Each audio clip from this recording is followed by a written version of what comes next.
Thank you. And now I would like to invite Rabbi Stephen Booth Nadav, our Kavod Senior Life Chaplain. For 10 years, he has served as our chaplain and is our introduction of our keynote today. Welcome.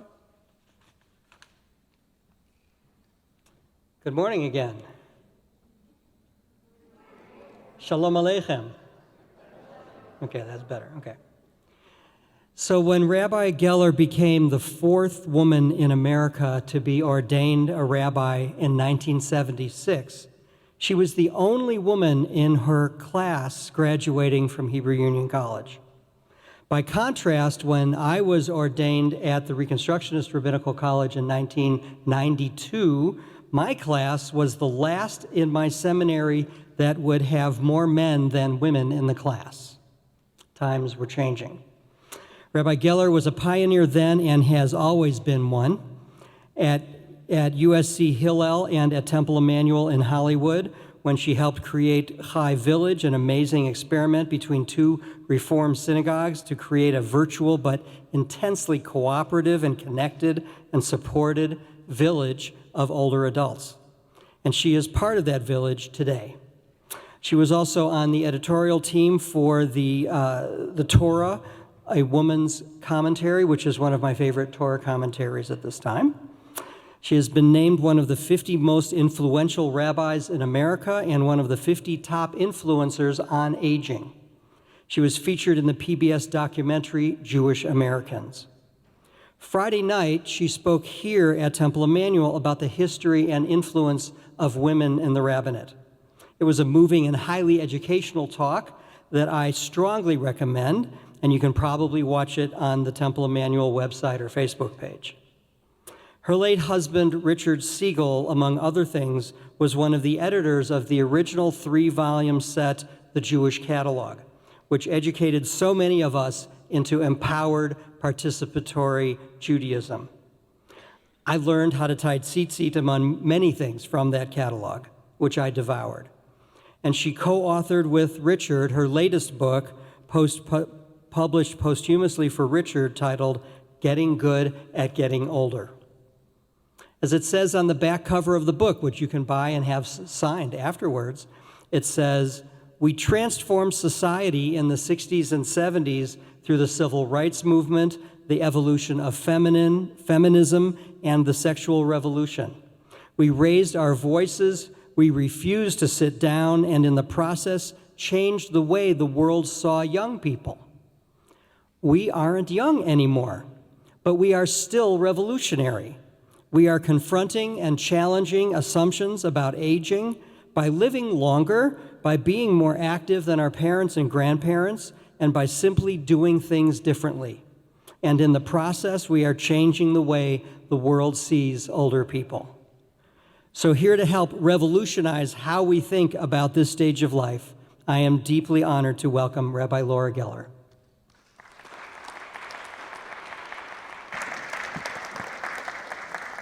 It's a pleasure to be here. This is my first time in Denver, and yesterday I had the opportunity with my friend and colleague to see how beautiful and how lucky you are to live here. We went for a walk in a beautiful canyon near Boulder, and fortunately it was flat enough that I was able to do the walk.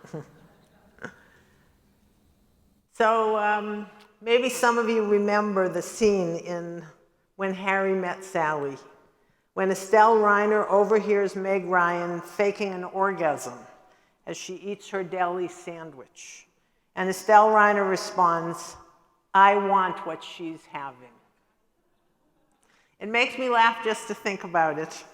And then it makes me think, not about deli sandwiches or about sex, but about meeting someone I admire and thinking, I want what they're having. I'm 72. My mother died just short of her 100th birthday. There's a good chance that I can live close to 30 more years. I need role models for getting good at getting older. A blessing of my work as a congregational rabbi is that I have friends who are in their 90s who are those role models, people of whom I can say, I want to be like that when I grow up. Do you have those people? In your packets, there should be paper and pencil. I want you just to take that out for a moment and think about whether there is somebody in your life, whether there was someone in your life who was that role model for you. So take a minute and just evoke them, their face, their memory, and write down their names.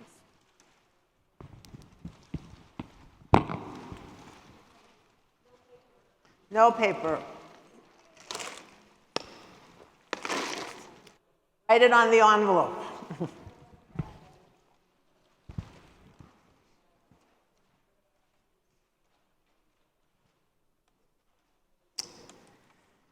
So if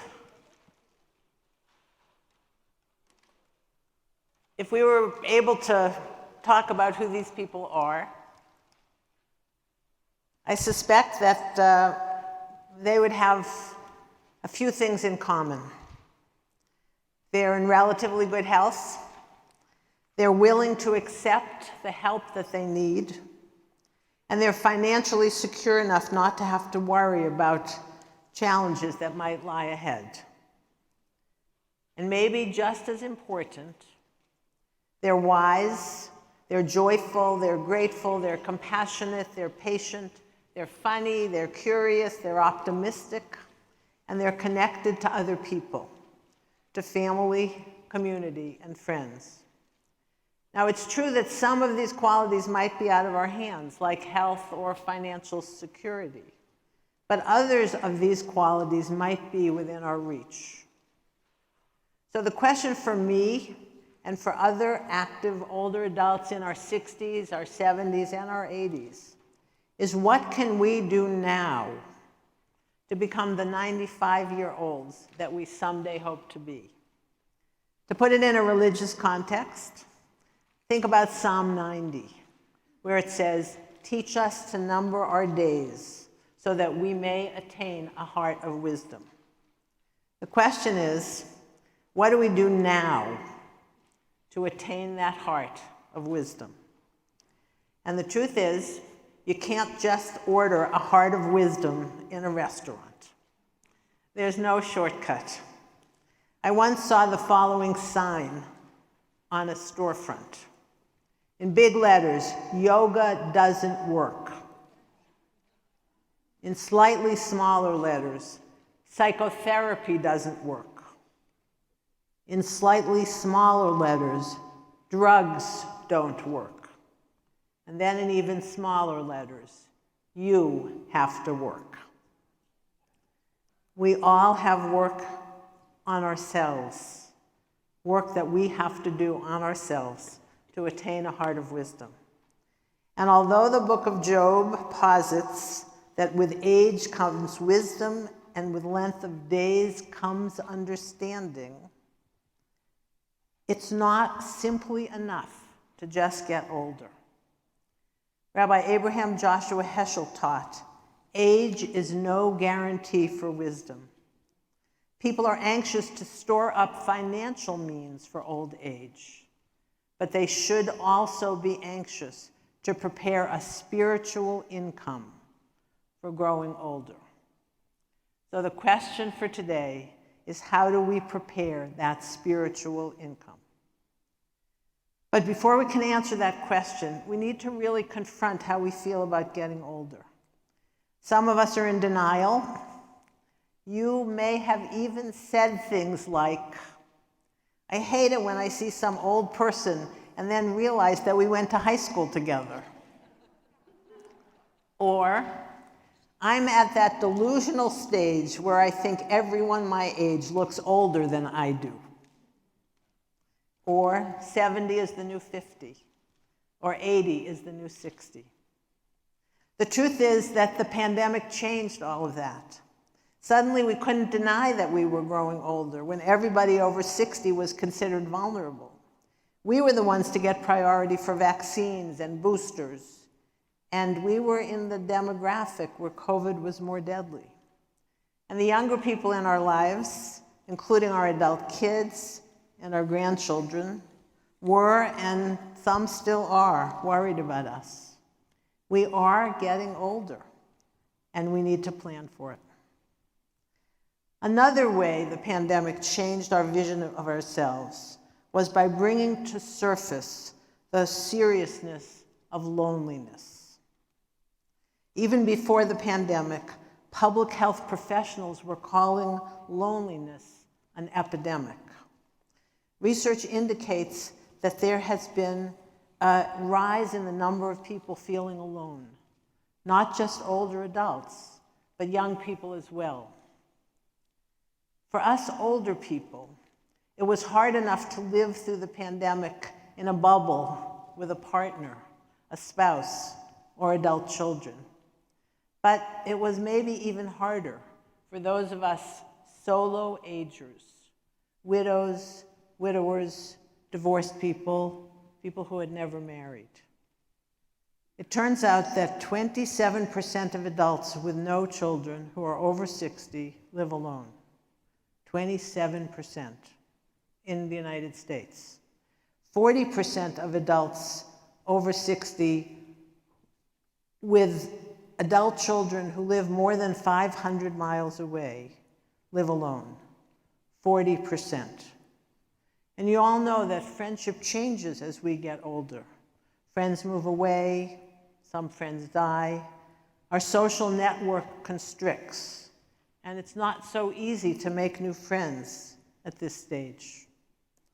Now, it's true that not all older people feel lonely, but it's important to acknowledge that many of us do. And we know that loneliness can be deadly. In a 2018 study by the Kaiser Family Foundation, 1 in 5 Americans reported that they always or often felt lonely or socially isolated. And current studies have begun to find signals in the brain that put the need for social interaction on a par with the need to eat. Without social connections, people often become depressed, which further feeds feelings of loneliness. And the classic metric of this is chronic loneliness is as dangerous as smoking 15 cigarettes a day. And it's linked to higher rates of heart disease, to Alzheimer's, and to death. And we also know that people with strong social relations have a higher likelihood of living longer than people with weaker connections. So becoming that 95-year-old that I hope to be has something to do, a lot to do, with nurturing connections, and especially multi-generational connections. America is arguably the most multi-generational society in history, and at the same time, it's one of the most age-segregated. So I want to ask you a question. Outside of your own children, if you have them, how many of you actually have younger friends? So some, not the majority, out there in cyberspace, how many of you have younger friends? And this is a particularly interesting time in history because this is the first time in human history that there have been 5 generations of adults living at the same time. Think about it. There's Gen Z, there are millennials, there's Gen X, there are boomers, and there's the silent generation. And the story that people tell about these generations is that they're in conflict with each other, that we have to choose between them, that it's kids versus canes, or that it's, okay, boomers, you screwed up the world, now get out of the way. But perhaps there's another story that we could be telling, a story of co-generation, of bringing older and younger people together to solve the real problems that exist in the world, to forge bonds, to bridge divides, and to co-create the future. Intergenerational connections. I want to share a personal experience. My husband died 4 years ago, I discovered that I hate living alone. I have friends. I've built a community that was referenced to it, Chai Village LA, but actually I hate living alone. I have a nice house, but not a very big house, and I decided that I wanted to have people live with me. So at the beginning, I essentially rented a room, and that was good. It wasn't great, but it was good. And I realized I didn't just want to be a landlord. I wanted to share my house. What would it look like to actually share my house? So after a couple of rounds of different people, I now live with 2 students who are in their early 30s. They are studying to become rabbis. They're in their 4th year in the seminary where I went to school. And they have their own room and their own bathroom. That's their room. I have my own room and I have my own study. Those are my spaces, but everything else is shared. We share the cost of food. They have friends over, their friends sleep over. If I'm going out on a Friday night to be with friends, then I come home in the middle of the evening. Often the house is filled with young people. They're singing, they're playing games, they're doing whatever it is that young people do. And they have become my friends, and their friends have become my friends. It isn't easy. There's a lot of conflict that we're working it out. We have a covenant, and we use the words of the book of Proverbs. With wisdom, a home is created, and we're trying to discover that kind of wisdom. It is a game changer. Now, many of us grew up on the Golden Girls, right? There's another image of home sharing where you share homes with your home with friends. It's a total game changer and a different way of thinking about growing older and of telling a different story. A story that is not a story of decline, but it's a story of opportunity. And it's no surprise that the story we tell about growing older has a big impact on what our experience of growing older will be. There are lots of studies that suggest that people with positive images of growing older will have a better experience of aging. And even the words that we use associated with growing older affect the way we age. So again, think about it. What are the words that you use when you think about growing older? Do you think decline? Do you think dependent, confused, incompetent, forgetful, bitter? Or do you think creative, wise, accomplished, seasoned, insightful, interdependent, still growing? The internal ageism that we all have, the way we think about growing older, is going to affect the way we grow older. So it's important to notice what your associations are. And now I'd like to give you another word. The word is ikigai. It means, in Okinawan, the purpose for which you wake up in the morning.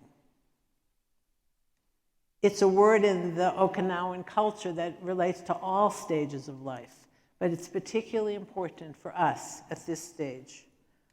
What is our purpose now, when we're more distant from the work of raising children if we did, or full-time work if we did? How do we get good at finding meaning and purpose in this stage, in the time that we have left?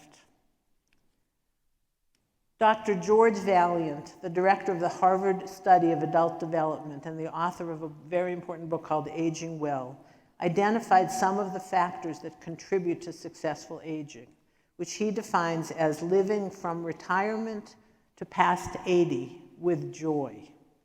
He's observed, while it's true that the most basic factors are material, adequate housing, good health care, and income security, life over 60 is enhanced by other behaviors that lie within the psychosocial and spiritual domains. In fact, those who have aged most successfully are those who worry less about cholesterol and waistlines and more about gratitude and forgiveness. So what I'd like to explore now with you this morning is How do we create that spiritual income for growing older? And I want to do it by focusing on gratitude and forgiveness. So let's start with gratitude. Again, you have your paper. I want you to, as I continue to speak, write down 5 things that you are grateful for. 5 things. I'm going to keep talking while you do that. Jewish tradition tells us that we're supposed to say 100 blessings a day. That means 100 times a day we're supposed to stop and say, wow. A traditional prayer book often has lists of those blessings. Some blessings are related to commandments, like lighting candles, but others are simply about gratitude. When you wake up in the morning, there's a gratitude prayer. When you see a rainbow, when you see the ocean, when you encounter a teacher of Torah, when you see a friend you haven't seen for a while. Actually, we might try that one now. If you see face to face a friend you haven't seen for over a month, you say the Shehechianu. So turn around, look at somebody that you know that you might not have seen because of the pandemic. Let's do that, turn around, and let's say the Shehechianu. Baruch atah Adonai Eloheinu melech haolam, shehechianu v'kiyamanu v'higianu lazman hazeh. Thank you, God, for keeping me in life and bringing me to this moment. And by the way, if you see somebody you haven't seen for over a year, it's a different blessing. And here's the blessing. Holy One of blessing, whose presence fills creation, who resurrects the dead. Who said those ancient rabbis didn't have a sense of humor? So I want you to imagine incorporating this practice of gratitude into your daily life.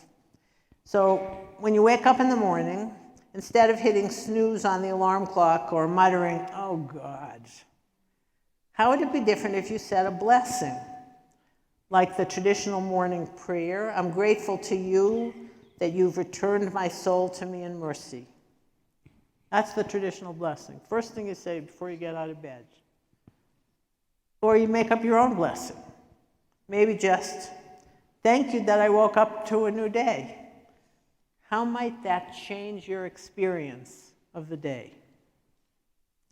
So blessings are a way of paying attention. They're a way of noticing. They're a way of slowing down, not taking things for granted. There are blessings before you eat, after you eat, and then there are different blessings for different foods. For fruit that grows on trees, for fruit or vegetables that grow in the ground.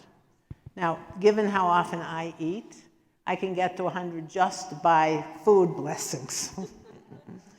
And by the way, this practice helps me notice how often I put food into my mouth mindlessly, not really because I'm hungry. So it is a way of paying attention. Saying blessings is a mindfulness practice. Mindfulness is paying attention to what's true in the moment without judgment. To stop, to pick up a banana and look at it, and then to ask, well, how did it grow? What blessing do I say about a banana? Here's a fun fact. The blessing for eating a banana is, who created the fruit of the ground. Turns out that what I thought was a banana tree is actually a banana bush, and so that's the blessing. It doesn't matter to me whether I say the right blessing or the wrong blessing. What matters is that I notice that this banana is a gift. Blessings connect us to other people. Take an apple, for example. Where did it grow? How did it get to my hand? Who picked it? Who put it on the shelves?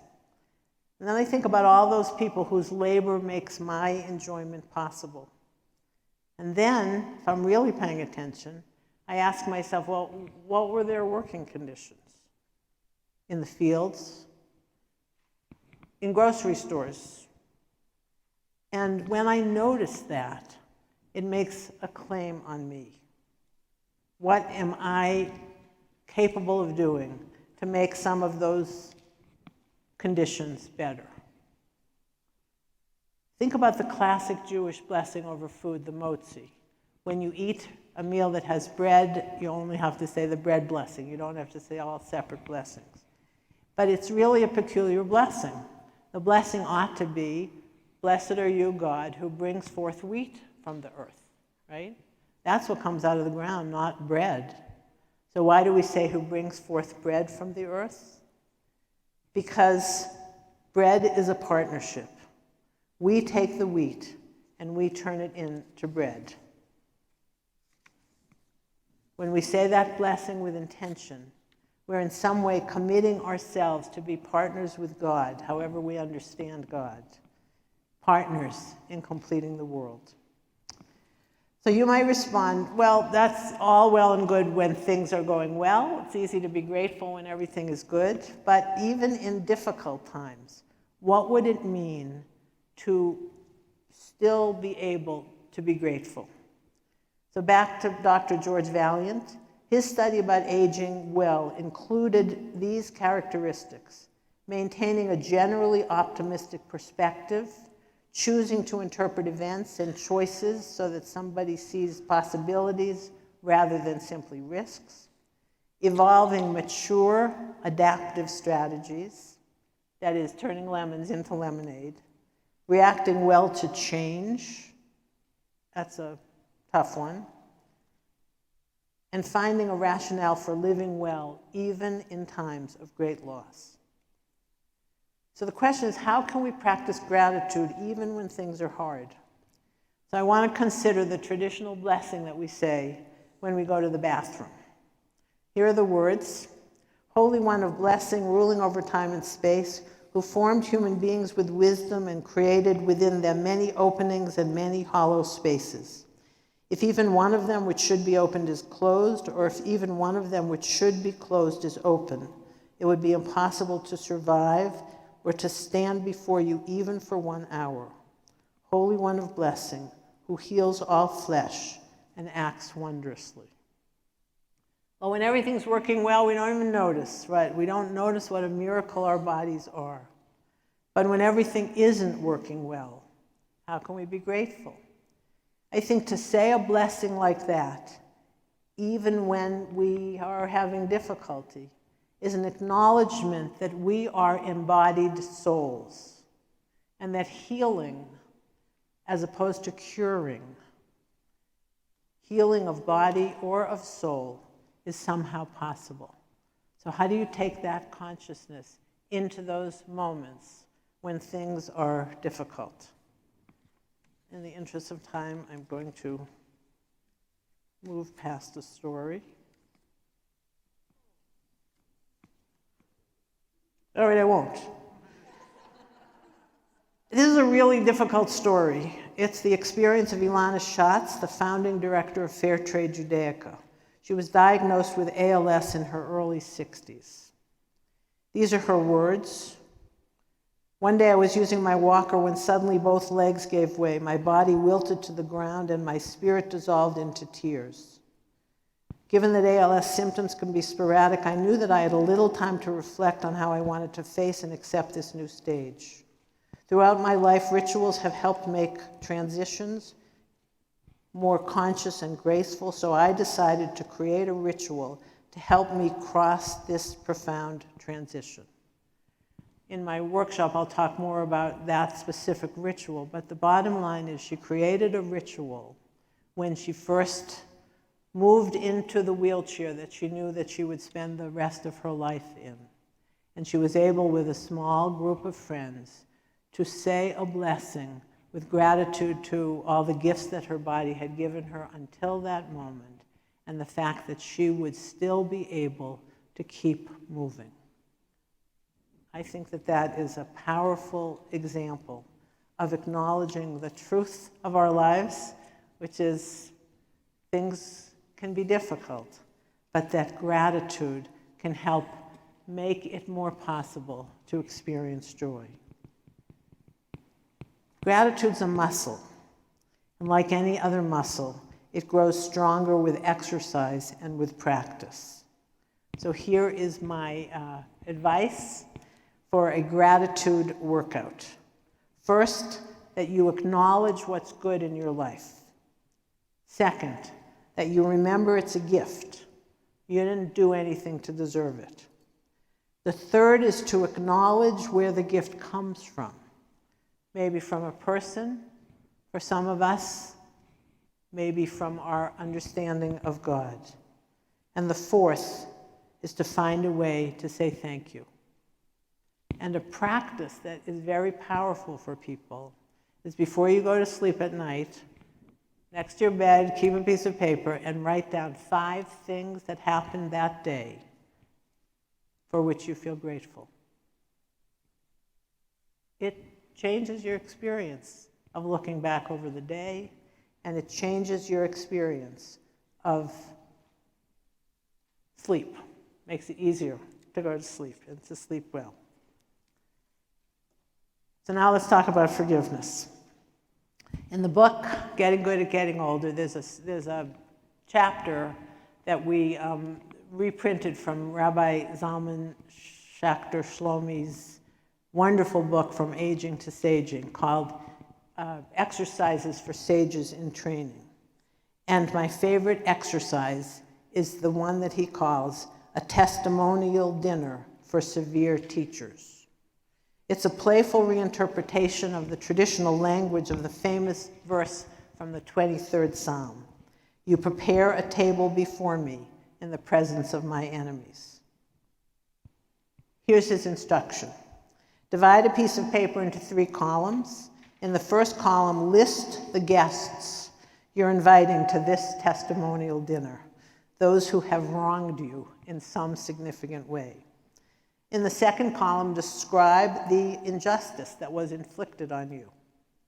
And in the third column, describe the unforeseen benefits, the unexpected good that actually came from those interactions.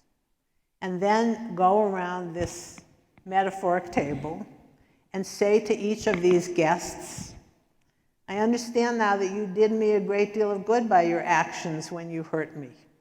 I don't condone what you did. It was wrong. It was very difficult for me.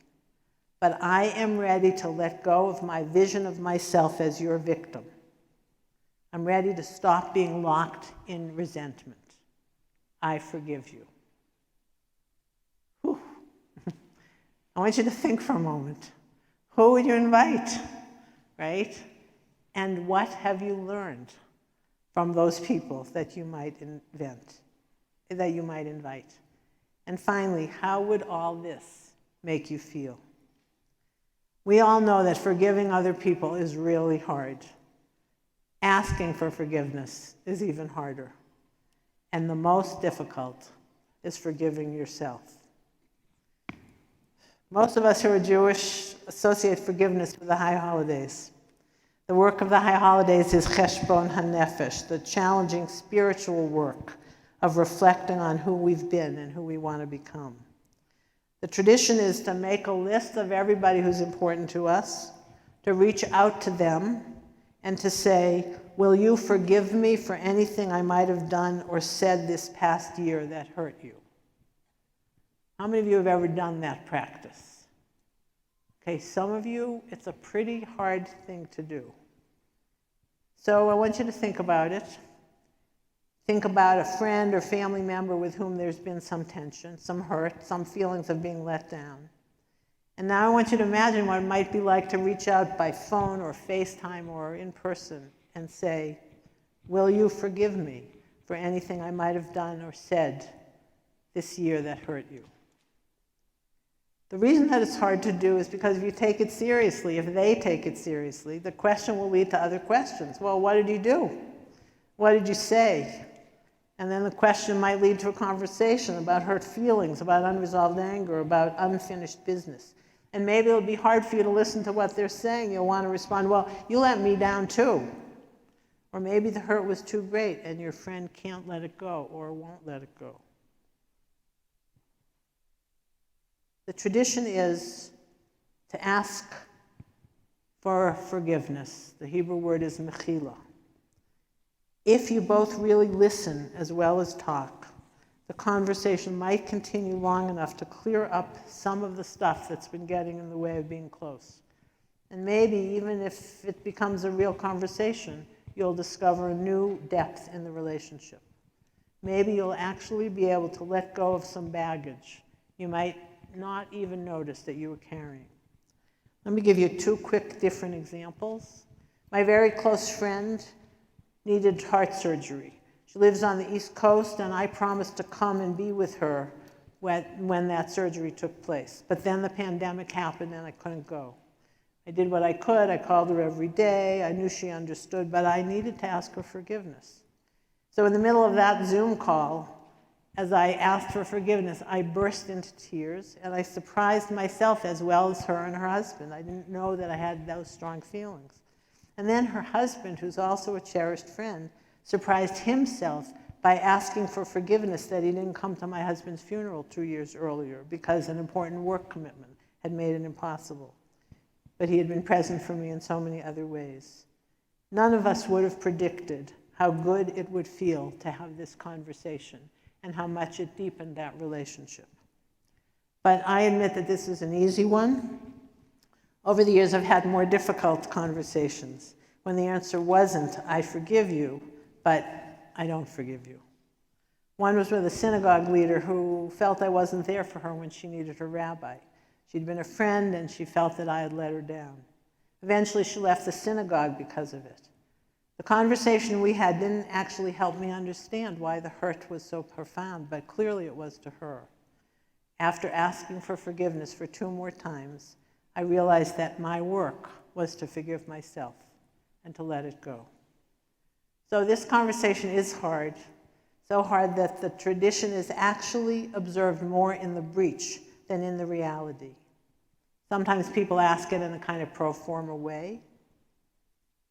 And it turns out that the tradition of sending New Year's cards is actually the modern adaptation of a Mechila conversation. It's a lot easier to send a New Year's card than it is to have that. So the high holidays are a long way away, but the work of forgiveness can happen every day. What if we could be liberated from the poisonous burden of resentment? What if we could be agents of this release?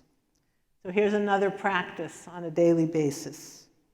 There's a prayer that traditionally some Jews say at night, the bedtime Shema, and part of the bedtime Shema are these words.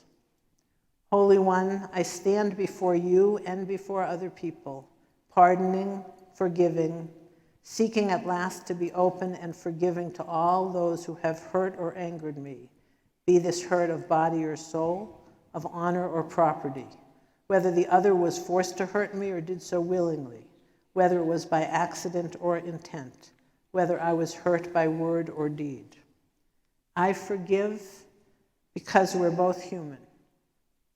To unite that which is torn apart, to repair by love and awe that which is broken, I am prepared to take upon myself the commandment to love my neighbor as myself, not because she is like me, but because he or she is part of me.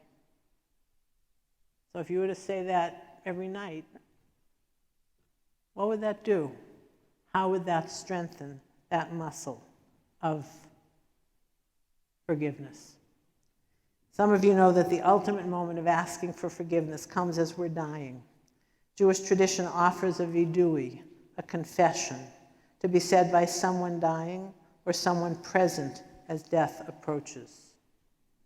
It's essentially the same prayer that we say every night before we go to sleep.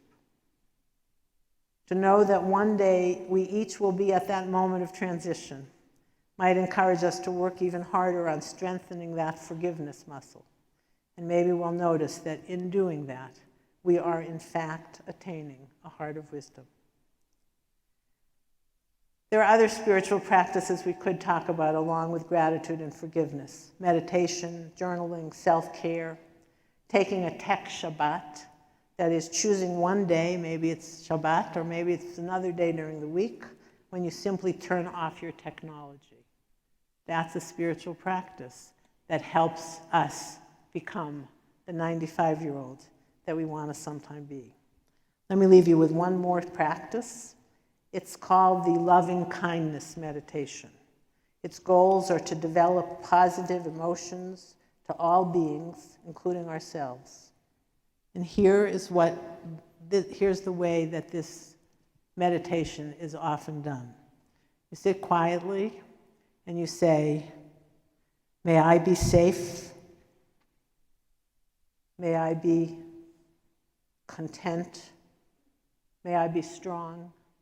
May I live with ease. And you just say that.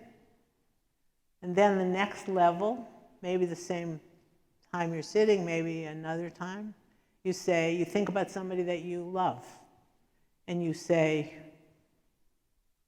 my daughter Ilana, who just had a baby, may Ilana be safe. May Ilana be content. May Ilana be strong.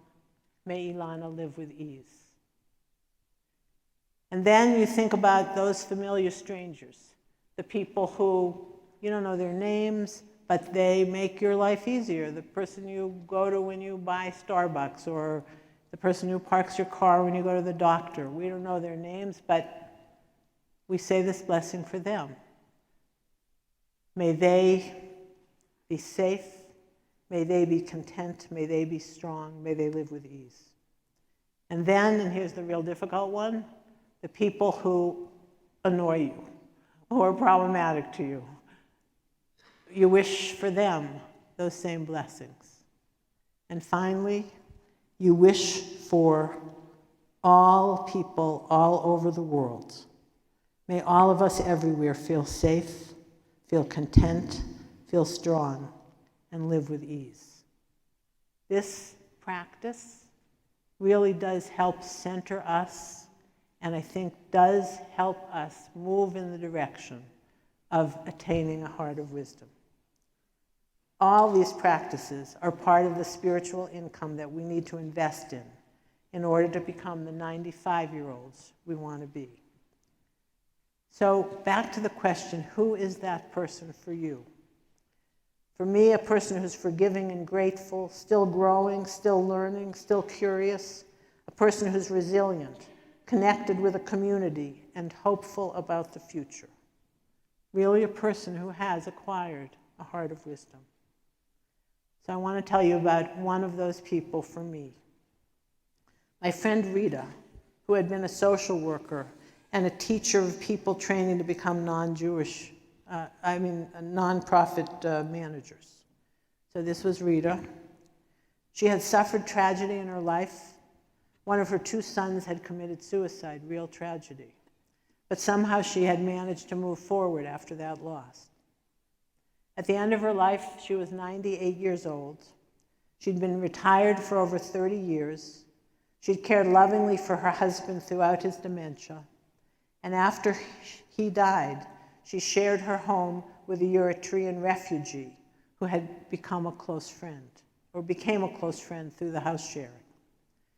She had figured out that one of the secrets of getting good at getting older is having younger friends. And she had many. Some had been her younger colleagues. Some had been her students. Some were people she had met through volunteering, and others through the political work she had done in her life. She had been there for them, and as she became more frail, they were there for her. Rita went into hospice care at home just a few months before she died. And at the very end, she was alone in her bedroom with her son. Her eyes were closed. She was breathing quietly. And then she opened her eyes and asked her son, "Am I dying?" He said, "Yes." She responded, "How interesting." And then she closed her eyes and died. I want what she's having. Thank you.